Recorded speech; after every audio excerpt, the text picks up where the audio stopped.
Hi guys, it's Miss Curry and we are going to continue our discussion on rhetorical grammar. Today we're going to be looking at sentence patterns, specifically focusing on predicates, the verbs and their particular requirements.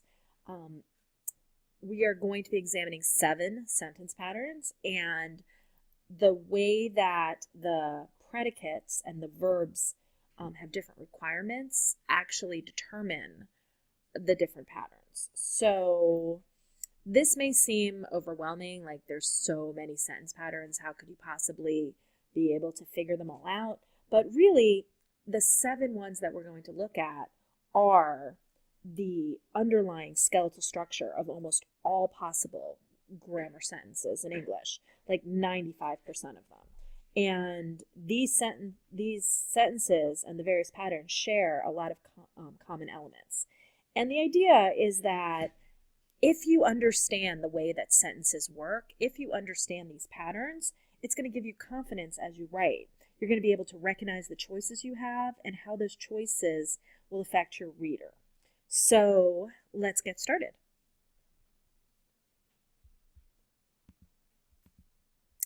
So we're going to open looking at a paragraph from an essay by Annie Dillard, which I just love. Okay, it says, "A weasel is wild. Who knows what he thinks? He sleeps in his underground den, his tail draped over his nose. Sometimes lives in his den for 2 days without leaving. Outside, he stalks rabbits, mice, muskrats, and birds, killing more bodies than he can eat warm, and often dragging the carcasses home. Obedient to instinct, he bites his prey at the neck, either splitting the jugular vein at the throat or crunching the brain at the base of the skull, and he does not let go.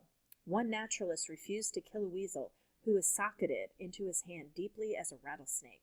The man could in no way pry the tiny weasel off, and he had to walk half a mile to water, the weasel dangling from his palm, and soak him off like a stubborn label." Love that. So vivid and amazing. But yet, if you look at her opening sentence, "A weasel is wild," that couldn't be simpler. It is our most common sentence pattern. Something is something.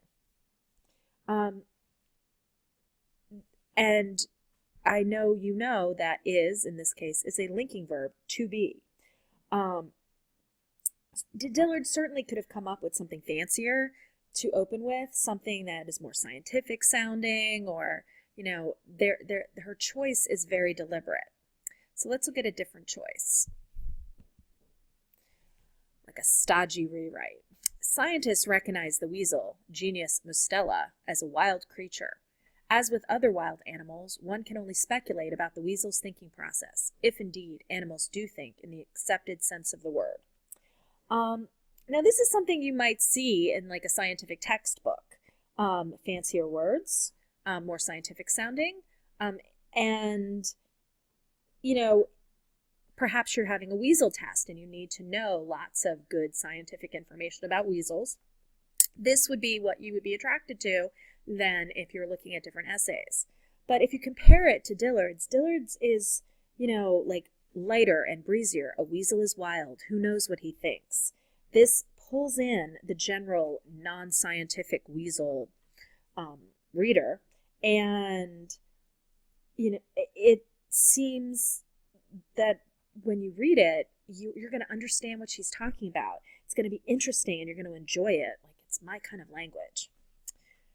And this "a weasel is wild," the linking be sentence pattern, provides us with a good illustration of both our subconscious grammar ability, that grammar that you don't know that you know, and the awareness that I hope you are developing in my class. The idea is that you are learning how to recognize the effect that sentences have on readers.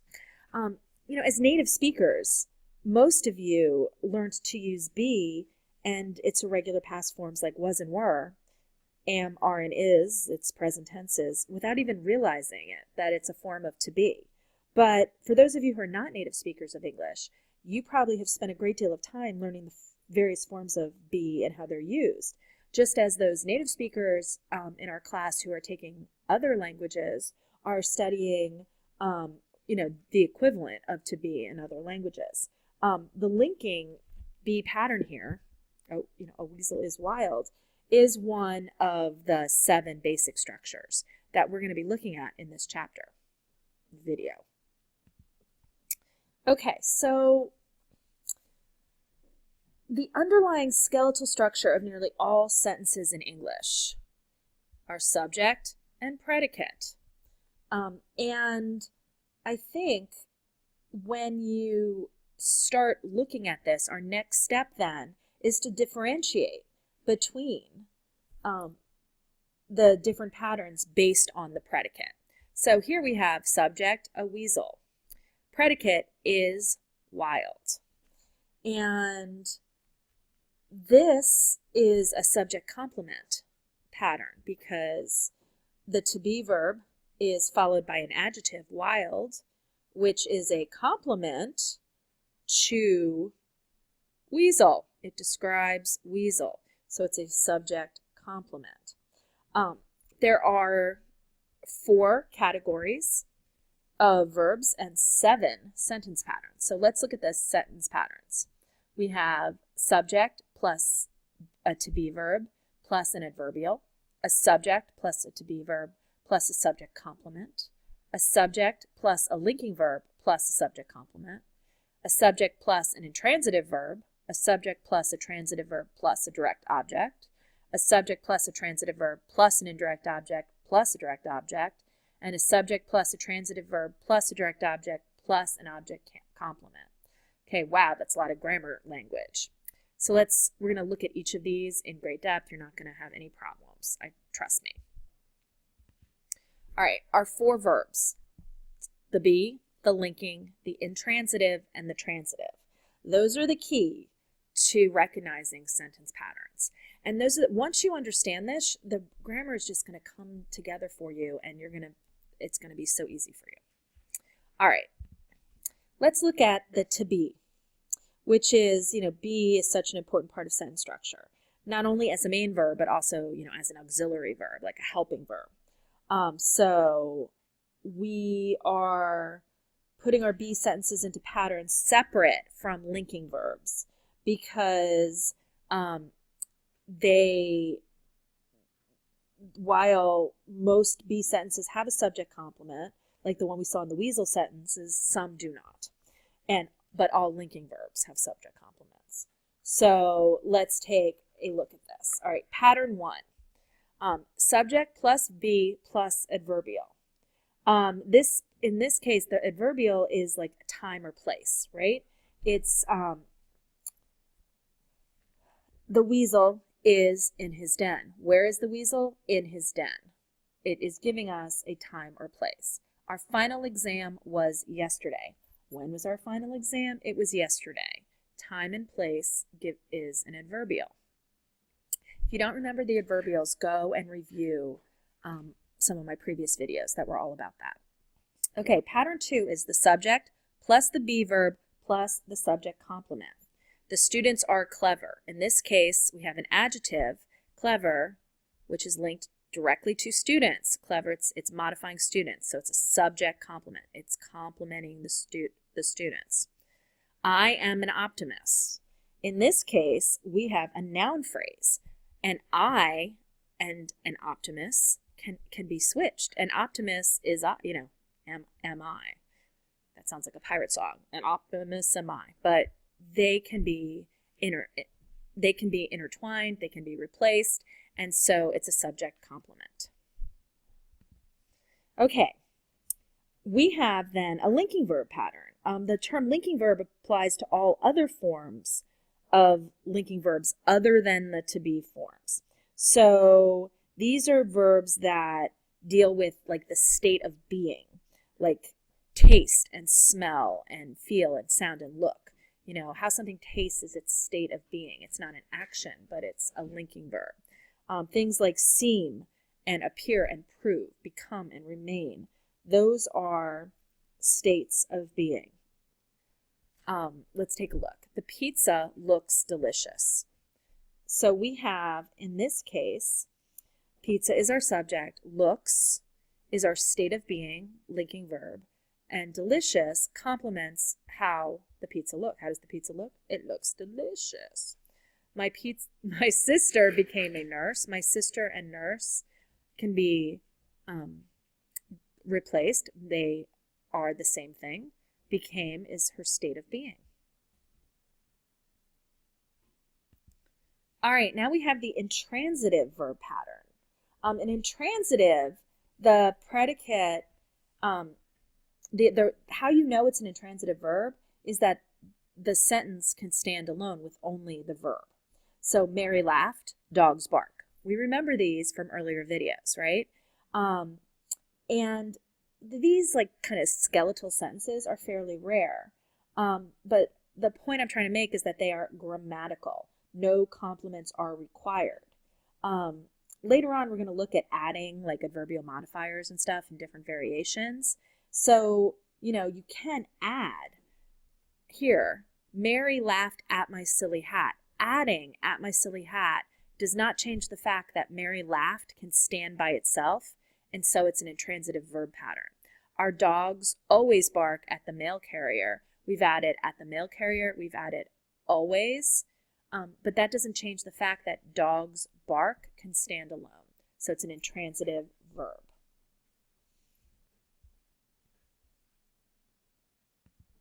Okay, so let's do a little bit of practice. So see if you can identify from the 4 patterns that we've covered thus far. We have 8 sentences.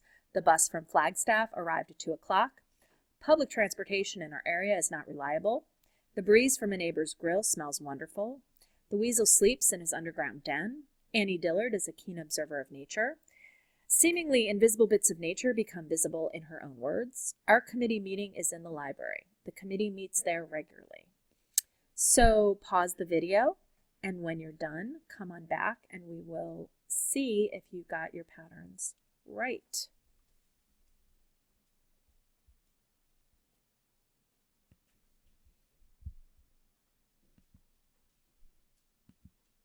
Okay, so here's our answers. The first one, the bus from Flagstaff arrived at 2 o'clock, is an intransitive verb pattern.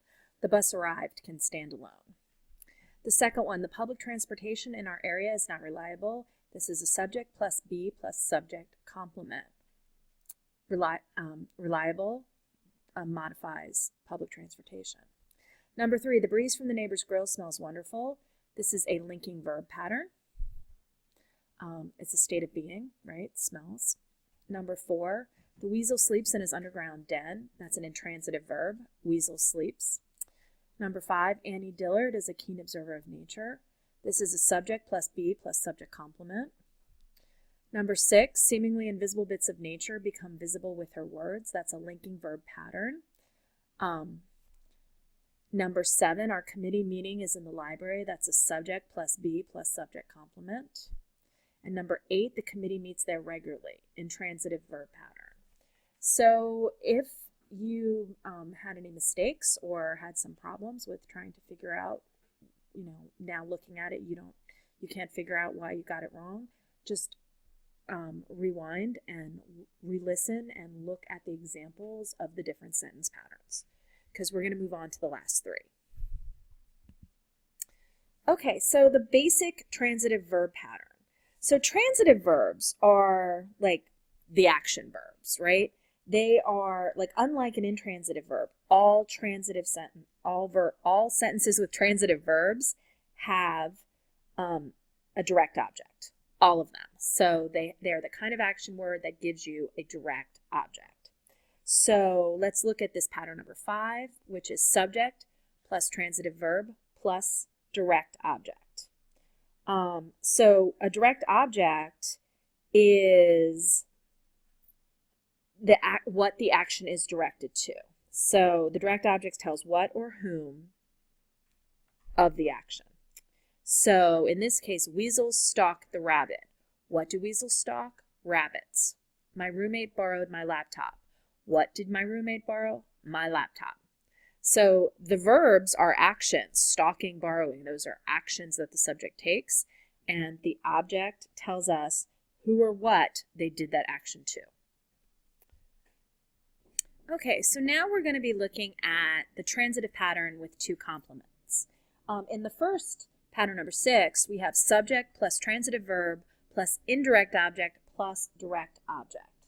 So we know what a direct object is. It's who or what of the action, right? Whereas the indirect object receives the action of the verb. So it's for whom or for what the action is performed. So in our sentence, Marie gave Ramon a birthday gift. What did she give? She gave a birthday gift. Birthday gift is our direct object. To whom did she give the gift? Ramon. Ramon is our indirect object. My father bought my sister a new car. What did he buy? A new car. For whom? My sister. And then my boyfriend baked me a delicious cake. What did he bake? A delicious cake. For whom? For me. So we have a subject, a transitive verb, an indirect object, and a direct object. You can, of course, move some of these things around. You know, you could say, like Marie gave Ramon a birthday gift. You could say, Marie gave a birthday gift to Ramon, a friend from her old neighborhood in Northridge. Because you can be adding modifiers and you can, have longer and shorter sentences. Like all of these patterns are, you have the ability to add additional things. But what's important is that it has a direct object and an indirect object. Okay, and our next one is a subject plus a transitive verb plus a direct object plus an object complement. Now, an object complement is a noun phrase or adjective that describes the direct object, right? So we have the teacher considers the students hard workers. What is so the teacher considers the direct object. What does she consider? The students. She's considering the students. Now, how does she describe them? Hard workers. Hard workers describe students. So it's an object complement. Notice, remember, with the linking verbs, there was subject complement because the noun phrase complemented the subject. In this case, it's complementing the direct object, part of the predicate. Okay, the teacher called the students brilliant. I prefer my coffee black. Some students find grammar challenging.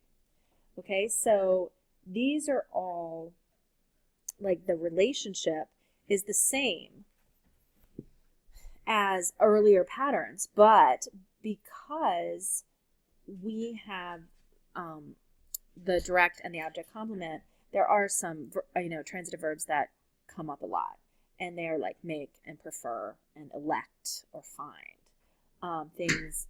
Things that, like, I could say something like California voters elected a movie star as their governor. So California voters, subject, elected, transitive verb. What did they elect? A movie star. Or who did they elect? A movie star. And then as their governor is the object complement that describes the direct object. Okay, so let's just review the 7 sentence patterns. We have subject plus be plus adverbial, like the weasel is in his den. Number 2, subject plus be plus subject complement, like the students are clever. I am an optimist. Number 3, subject plus linking verb plus subject complement. The pizza looks delicious, or my sister became a nurse. Number 4, subject plus intransitive verb. Mary laughed. Number 5, subject plus transitive verb plus direct object.